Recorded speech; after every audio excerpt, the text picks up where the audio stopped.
Tras la explosión del grunge en los 90s, el rock de estadio al estilo Queen parecía haber quedado en el pasado. Es decir, existían conciertos multitudinarios, pero no tenían el carácter festivo y glamoroso que supo tener el rock a finales de los 70s y en gran parte de los 80s. Sin embargo, entre tanta oscuridad, en 1994, una banda llegó para cambiar la escena. Estoy hablando de Oasis. Ellos no solo fueron una de las bandas más importantes del Britpop, sino que supieron recuperar el carácter grandilocuente del rock. De hecho, para muchos fueron la última gran banda de rock en el sentido tradicional. Y no es para menos, los hermanos Gallagher se comportaban como verdaderos rockstars tanto arriba como por fuera del escenario. Dicho esto, Oasis es un grupo polarizante. Hay quienes los consideran una banda mediocre con buen marketing. Es por eso que decidí escuchar su discografía para ver si efectivamente es una de las bandas más grandes que tuvo el rock o simplemente fueron un producto de las discográficas. Entonces, sin darles más vueltas a esta intro, pasemos a explorar esta discografía, no sin antes contarles algo del contexto y todas esas cuestiones.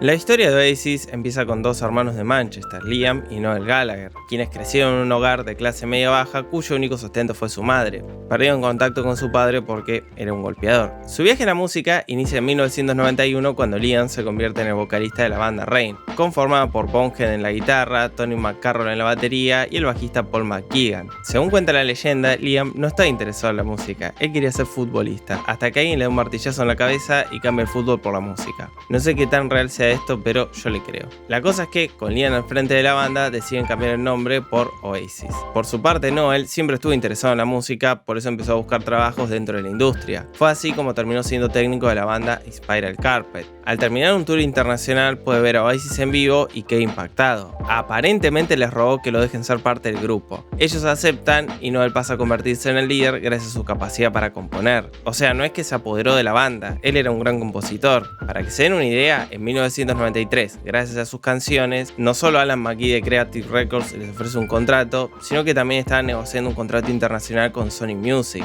Finalmente se quedan con Creative Records para el Reino Unido y con Sony para el resto del mundo. Así es como finalmente pueden grabar el disco que les daría reconocimiento mundial, Definitely Maybe, de 1994.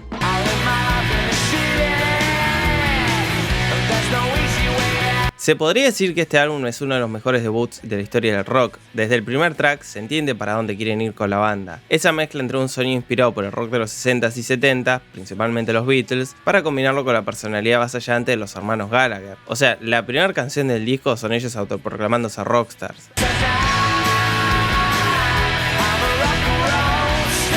En una misma línea encontramos Cigarettes and Alcohol, donde hasta meten el clásico riff rockero.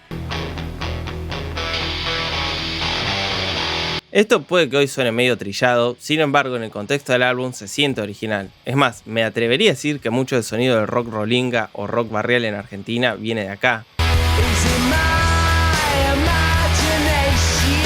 Te podemos encontrar hits como Columbia o Shaker Maker, donde siguen con la propuesta rockera descuidada. Específicamente la voz de Liam y las guitarras, aunque acá incorporan un sonido psicodélico que cobrará mayor protagonismo en los próximos álbumes.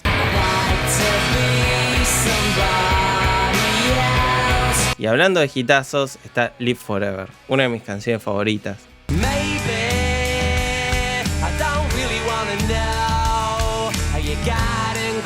En esta se puede entender a la perfección el encanto de Oasis de los 90. Son una de esas bandas que parecen haber hackeado la Matrix gracias a su capacidad de escribir canciones coreables.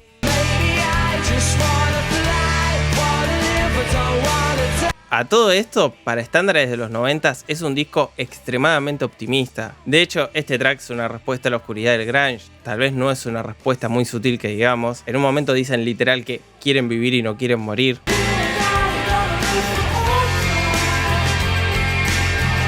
Algo similar va a pasar con Up in the Sky, donde critican la figura del espectáculo autoproclamándose voceros de una generación. Recordemos que ellos venían de una familia de clase obrera. Les resultaba irritante ver millonarios hablando en nombre de los trabajadores.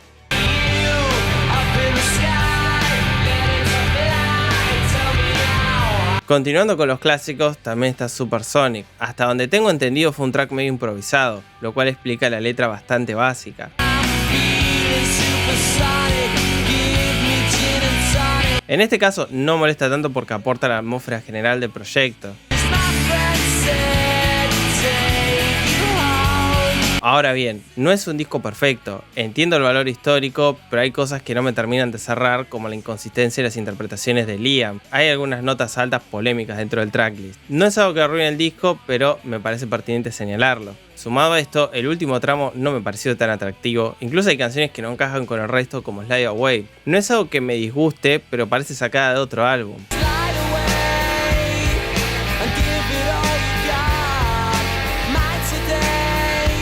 Con eso dicho, es uno de los discos más importantes de los 90s. Más allá de catapultarlos a la fama, también ayuda a poner en el ojo público el Britpop como un movimiento emergente. Pero además es un trabajo con personalidad. Con sus aciertos y desaciertos, ninguna otra banda podría haber hecho este álbum. En todo momento se puede apreciar el sello personal de los Gallagher, aunque esa actitud les traería problemas. Por ejemplo, en medio de un show en Las Vegas, Liam le tiró una pandereta a Noel, quien decidió dejar la banda para después volver al poco tiempo. Más adelante, durante la grabación de su segundo disco, Liam llevó a un grupo de desconocidos al estudio. Esto condujo a una batalla épica que terminó cuando Noel le partió un palo de cricket en la cabeza a Liam. Sacando que ya de por sí eran tipos complicados, el consumo de cocaína incrementó cualquier tensión que podría haber entre los hermanos. Así y todo, superaron las diferencias para editar en 1995 What's the Story Morning Glory, otro álbum monumental.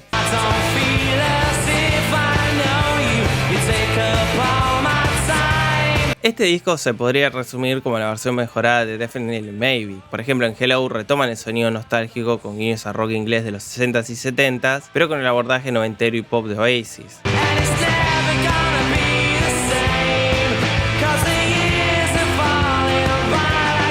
Estos elementos van a estar presentes de forma consistente a lo largo del álbum, como también pasa en Roll With It, el cual sigue con la actitud despreocupada.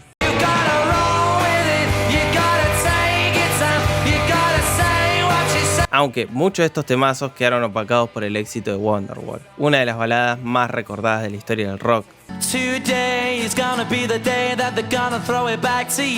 Entiendo que se haya convertido en un meme producto de la sobreexposición. Siendo honesto, me pasa algo parecido. La escuché demasiadas veces de forma involuntaria a lo largo de mi vida, pero sería necio de mi parte no reconocer la maestría con la que fue escrita. La melodía de la voz es tan recordable como emotiva y se lleva muy bien con esos arreglos de cuerda.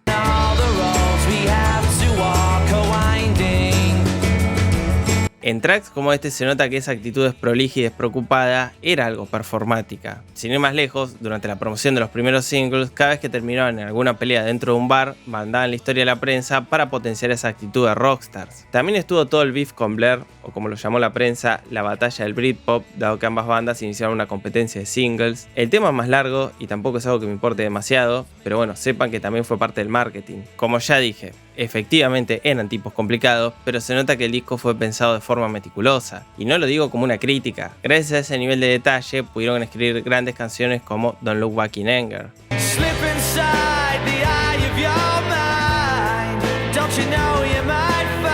Llámenme exagerado, pero para mí este es el Hey Jude de los 90s. Tiene esa propuesta elegante y grandilocuente que aportan las cuerdas, pero con un estribillo levemente descuidado que le da mucha personalidad y de paso lo hace coreable.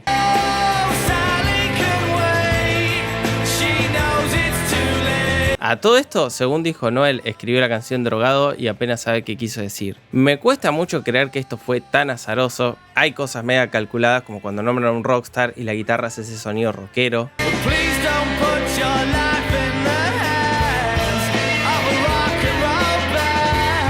Ahora, estas contradicciones, a falta de una mejor palabra, hacen a la mística de Oasis. Parte del atractivo tiene que ver con la actitud. Por ejemplo, Hey Now o Some Might Say, tal vez a nivel teórico no sean obras maestras del rock, pero se destacan por el carácter de las interpretaciones.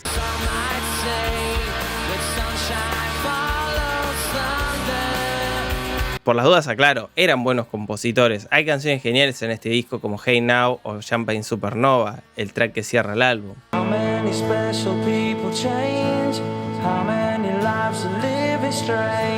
La forma gradual en la que van construyendo ese final épico me parece la mejor forma de terminar un proyecto tan ambicioso como Morning Glory.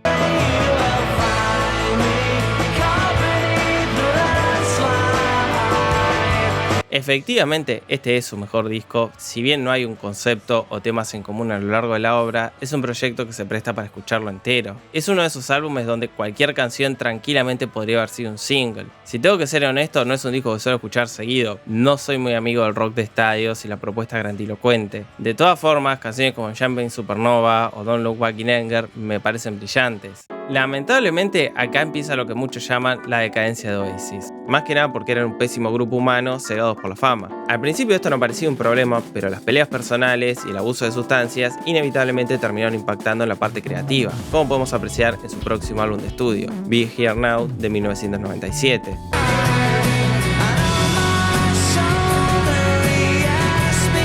Este es un disco lleno de buenas ideas ejecutadas de forma un tanto cuestionables, como los samples de NWA que usan en el primer track. Esto le da una onda trip hop que va muy bien con el sonido clásico de Oasis.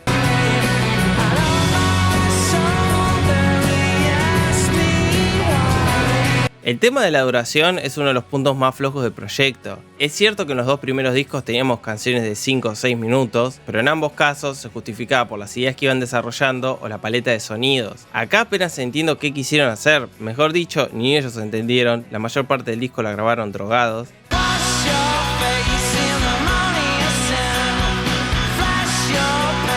Tampoco es un disco descartable ni llega a ser un mal álbum. Hay canciones bien logradas como My Big Mouth. Me gusta el sonido etéreo con el cual experimentan.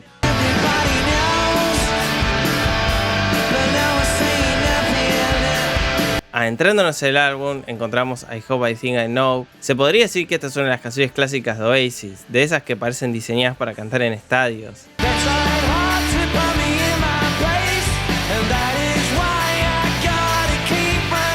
Pero como ya dije, es un disco disperso y confuso. Por ejemplo, Fade It Out es una canción experimental que a rato funciona, pero no se entiende hacia dónde quieren ir.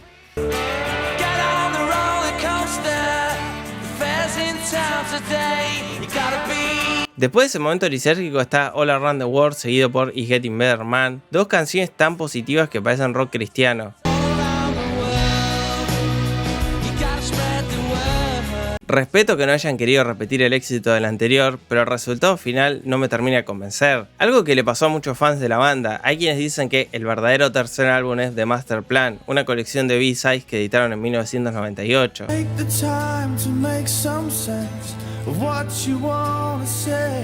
No voy a detenerme en este, pero acá vamos a encontrar dos canciones que suelen tocar en vivo. Una de ellas es The Master Plan, una balada épica al estilo Beatles.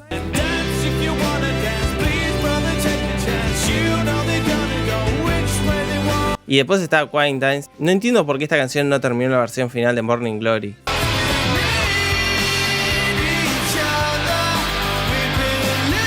Pero volviendo a la discografía de Oasis. Después de este álbum no tan bien recibido, deciden ir en una dirección más experimental, pero también no el inicio de una política de cero drogas en el estudio. Bonehead rompe esta regla y es sacado de la banda. De paso, Paul McGuigan se va por su cuenta, quedando solo los hermanos Gallagher como miembros originales. Tony McCarroll, el baterista original, se fue antes de Morning Glory, aunque su salida fue por cuestiones creativas. De todas formas, pudieron terminar su cuarto álbum, Standing on the Shoulder of Giants, del año 2000.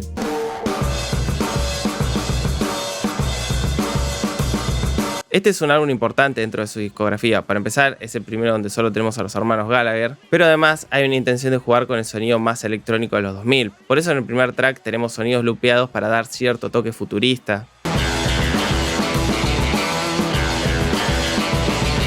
Por desgracia, a pesar de las buenas intenciones, este es su peor disco. Los elementos electrónicos nos dan algunas de sus peores canciones como Put Your Money Where Your Mouth Is, donde parecen estar interpolando TNT de AC/DC pero con un teclado MIDI barato.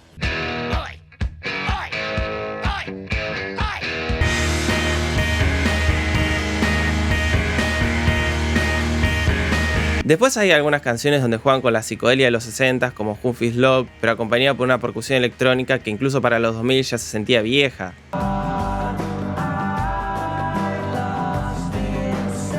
Creo que la única canción recordable es Go Let It Out, un single que sonó bastante en su momento. Me gusta cómo combinaron el sonido clásico de Oasis con algunos elementos down tempo.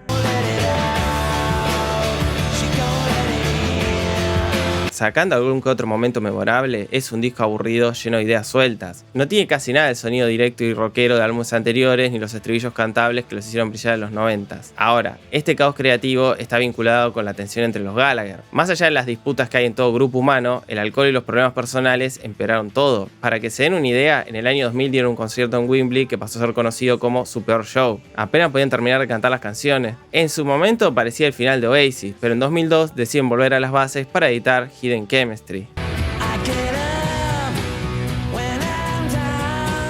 Comparado con el anterior, podemos encontrar una leve mejora en canciones como The Hindu Times, donde retoman las guitarras psicodélicas acompañadas por melodías de voz pegadizas.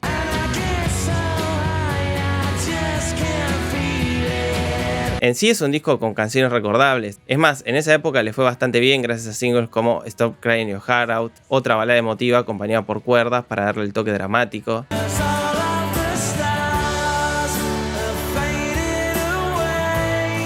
No creo que esté a nivel de otros clásicos, pero como single funciona. Lo mismo corre para Little by Little, una de esas canciones diseñadas para acompañar un desamor. Me gusta que, a pesar de ser la típica canción de Oasis, el sonido tiene un carácter propio de los 2000 gracias a la producción musical.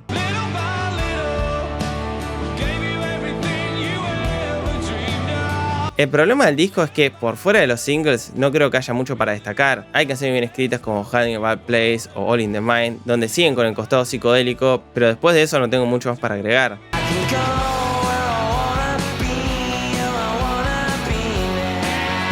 En definitiva, no es un disco muy recordable. Es más, siempre toman a Oasis como una banda de los 90, cuando la mayoría de su discografía salió en los 2000. Me atrevería a decir que no tanta gente escucha estos discos en su totalidad. Obviamente, la promoción del disco fue un desastre, producto del abuso de sustancias y las internas del grupo. Aunque, de acá en adelante, empezarían a encaminar sus vidas, dado que en 2005 pueden editar Don't Believe the Truth.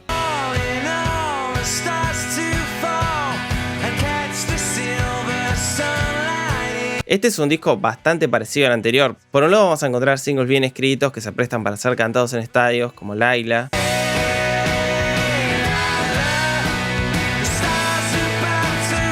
O si no, está The Importance of Being Idol. Esta canción la debo haber escuchado 2 o 3 veces a lo largo de mi vida y se me quedó pegada.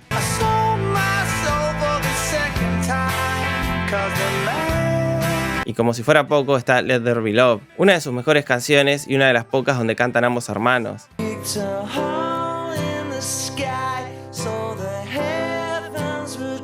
Me gusta cómo reinterpretaron el sonido clásico rock de los 60 para hacer una canción tan propia.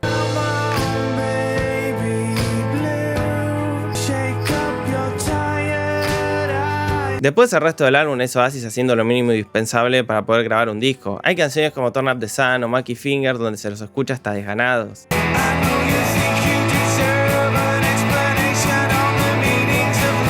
Para sorpresa de todos, la promoción del disco fue un éxito. No hubo grandes escándalos ni peleas en el escenario. Finalmente los hermanos Gallagher parecían haber encontrado una forma de dejar los problemas fuera de la banda. Esto se va a notar en su próximo álbum, Dig Up Your Soul, tal vez su mejor álbum post Morning Glory.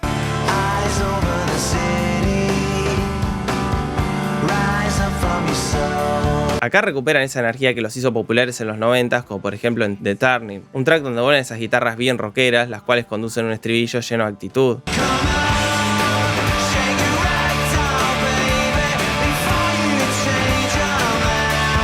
Por el lado de los singles también tenemos grandes canciones como The Shook of the Lightning. Me gusta que recuerda un poco al Oasis de los 90s, pero con el sonido que remite bastante al rock alternativo de los 2000. Incluso después en The Falling Down hacen algo tirando más para el lado del rock psicodélico que queda muy bien.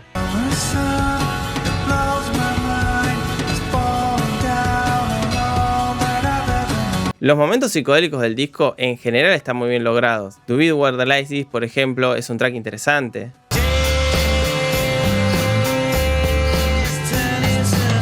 Obviamente después vamos a encontrar la balada del disco. Me gusta cómo incluso hasta en sus peores discos al menos hay una balada bien escrita.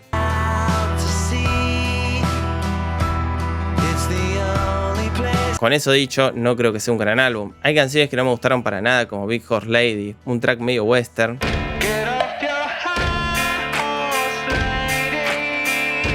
Y de paso el último track es aburridísimo. El cierre del álbum en sí es bastante flojo.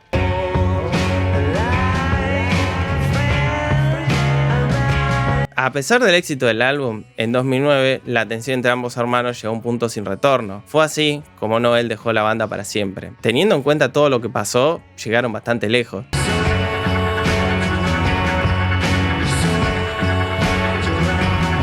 Y así termina la discografía de Oasis. Los Gallagher siguieron haciendo música, Noel con The High Flying Birds y Liam con The BDI, nunca me llamaron la atención, y como ya deben saber, para 2024 anunciaron su regreso para dar una última gira mundial. Aparentemente Noel planea vender los derechos de las canciones para retirarse de la música. La verdad, lo respeto, ya le dio bastantes hitazos al mundo. Y para ir cerrando, Oasis nos muestra que la música no es solo la información dentro de las partituras. Si se fijan, no hay acordes complejos, ni letras rebuscadas o estructuras ambiciosas. El grueso de su discografía son canciones sencillas que se sostienen por las interpretaciones. Por eso da la impresión de que son una banda inflada por la prensa. Ahora, el arte suele tener ese carácter inexplicable. La personalidad de los Gallagher, sumado al contexto, hicieron que se convierta en uno de los proyectos más celebrados de los 90. Obviamente, no fueron la banda más interesante de esa década, ni la más innovadora. Incluso podríamos afirmar que en términos musicales Blur era mucho más interesante, pero a veces el mundo necesita esa música para cantar en un estadio rodeado de miles de personas. Y con eso voy a terminar este video. No sin antes agradecerle a Picaway, quien me ayudó a hacer este video, tanto en la edición como en el guión. Esta discografía es demasiado trabajo para un solo youtuber. También le agradezco a los miembros del canal, esa gente que mensualmente hace un aporte económico para que el canal pueda existir, o quienes donan ahí con el botón de super gracias. Todas esas cosas ayudan muchísimo. También se agradecen los comentarios, los tweets, las compartidas y todas esas cuestiones que ayudan mucho a los youtubers. Por ahora me despido y nos estaremos viendo la semana que viene.